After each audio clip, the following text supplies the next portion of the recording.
अगर आप पाकिस्तान से हैं तो आपको मैप कुछ इस तरीके से दिखेगा,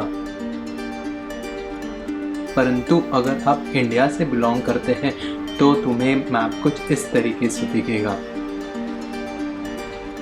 ये केवल इंडिया और पाकिस्तान के बॉर्डर के ही इश्यूज नहीं हैं, बल्कि यूएस और कनाडा के बीच में भी डिस्प्यूट चल रहा है। यही नहीं, बल्कि 1917 से रशिया और यूक्रेन एक दूसरे के साथ बॉर्डर डिस्प्यूट पे लगे हुए हैं। हम रोज पढ़ते हैं, हम रोज सुनते हैं कि बॉर्डर्स पे कितने इश्यूज शुरू है। सबको एलओसी पता है, सबको पता है वो न्यूज़ में क्या चल रहा है आजकल, परंतु किसी को ये नहीं पता कि ये हो क्यों रहा है। तो किसी को ये नहीं पता कि बॉर्डर डिस्प्यूट्स क्यों है, किसी को ये नहीं पता कि उसके पीछे की हिस्ट्री क्या है। तो आज इस वीडियो में हम यही बात करेंगे कि आखिर में हम झगड़ क्यों रहे हैं। इसी कॉम्प्लेक्स हिस्ट्री को जानने के लिए हमें जाना होगा 1752 में, जहां अफगानिस्तान का रूल था, जहां अफगानिस्तान का राज्य था। आज अफगानिस्तान काफ़ी पॉपुलर कंट्री है और 1952 से 1819 तक अफगानिस्तान कश्मीर के ऊपर रूल करता था और कश्मीर ही आज एलओसी का बॉर्डर है और कश्मीर में ही कॉन्फ्लिक्ट है इंडिया पाकिस्तान की फिलहाल। 1819 में सिख एम्पायर ने अंडर राजा रंजीत सिंह के मदद से कश्मीर से अफगानिस्तान को मार भगाया।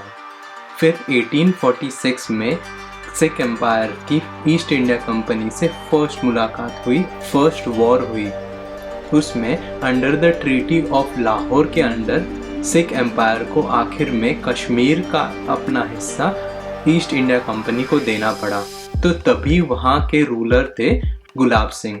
तो राजा गुलाब सिंह ने अपने आप को under the treaty of Amritsar east India company की मदद से अपने आप को महाराजा कहलाया, महाराजा ऑफ कश्मीर। 1846 से 1947 तक, जब तक इंडिया को इंडिपेंडेंस नहीं मिल जाता, महाराजा ऑफ गुलाब सिंह के राजाओं ने कश्मीर पे अपना दबाव बनाए रखा। 1941 के सेंसस ये बताता है कि कश्मीर में 77% ऑफ मुस्लिम्स थे, 20% ऑफ हिंदूज और 3% of other Sikh Buddhist kind of minorities थे।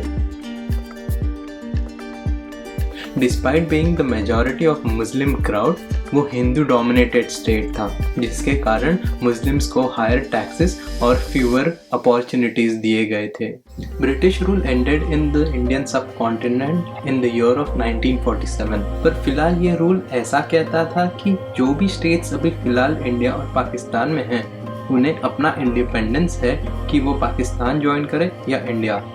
तो जम्मू और कश्मीर एक काफ़ी डिबेटेबल पोजीशन में आ गए थे कि उन्हें कश्मीर इंडिया में चाहिए या पाकिस्तान में। अगर वो पाकिस्तान ज्वाइन करते तो वहाँ की एडमिनिस्ट्रेशन और हिंदू खुश नहीं रहते, जो हिंदू डोमिनेटेड स्टेट था, और अगर वो इंडिया ज्वाइन करते तो फिर मुस्लिम सफ़र करते। तो तभी के राजा थे महाराजा हरि सिंह। तो उन्होंने काफ़ी अच्छा डिसीजन लिया कि उन्हें अपने स्टेट में किंग रूल ही रखना है। यह बात पाकिस्तान को अच्छी नहीं लगी और उन्होंने अपनी बातचीत महाराजा हरि सिंह से चालू की। मुस्लिम माइनॉरिटी कश्मीर में देखते हुए जुलाई 1947 में मोहम्मद अली जिन्ना पाकिस्तान की साइड से लिखते हैं कि every sort of favourable treatment would be provided. 1947 Jammu और कश्मीर के लिए इतना बुरा वक्त था कि सप्लाई चेन ब्लॉकेज, मारपीट, दंगे, कोल्ड वॉर, जो भी आप कहो, सब वहाँ पे चल रहा था फिलहाल।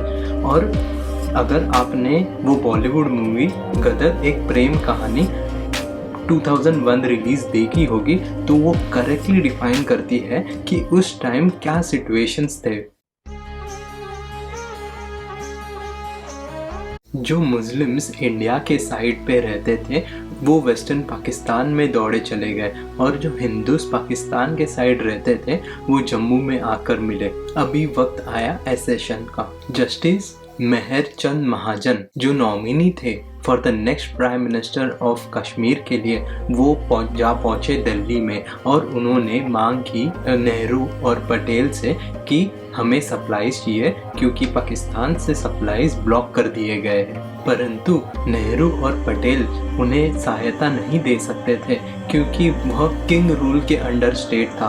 वो ना ही इंडिया का पार्ट था ना ही पाकिस्तान का जो इंडिया उन्हें मदद कर सके। पाकिस्तान और कश्मीर के बीच झगड़ों को देखते हुए वहाँ के ट्राइबल मिलिशिया ने महाराजा के ट्रूप्स को आउटनंबर कर दिया।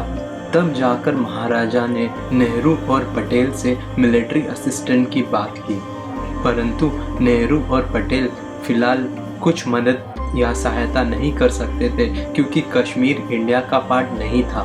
तभी जाके बात आई एसेशन की और कश्मीर बना पार्ट ऑफ इंडिया।